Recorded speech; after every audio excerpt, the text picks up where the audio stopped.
our program this time is kind of talking about television and the influence that it has upon young people. What's your general impression of TV, network television today in America? Well, unfortunately, network television is about what sells.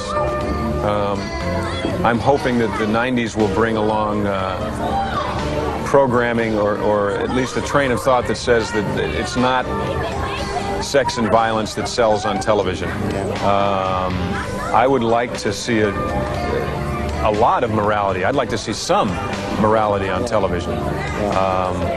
With this show, believe it or not, we're going to try to, or I'm going to try to bring some of that into television. The show as it stands is pretty true to form as far as violence goes. It's a pretty violent show, but we're working on that, you know, a little bit at a time, one day at a time.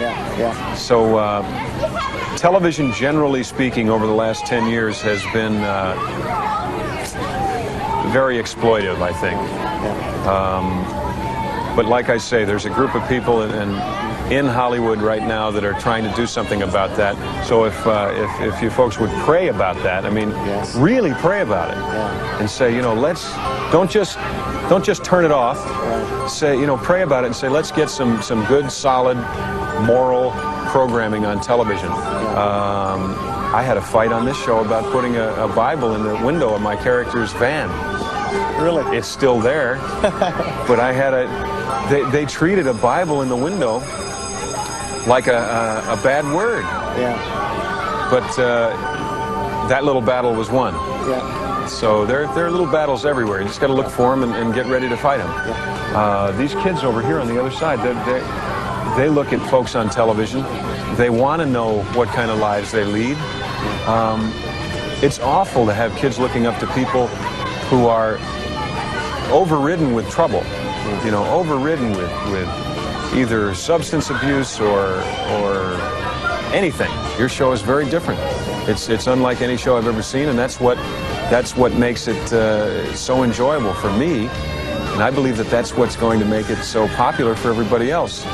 But it's dangerous. You take a risk when you do that. But it's worth it. If television were the kind of television that you do, the kind of television we're talking about, you could watch 7 hours of it a day. It'd be like sitting in front of a wonderful minister for 7 hours. You've got to come away enlightened. You've got to come away blessed. Television as it stands right now, I think a couple hours a day might be a little excessive. A couple of shows a day might be a little excessive. Marcia, you're in jail. Why did you do it? Why did you tell the truth? We had our whole lives to live together.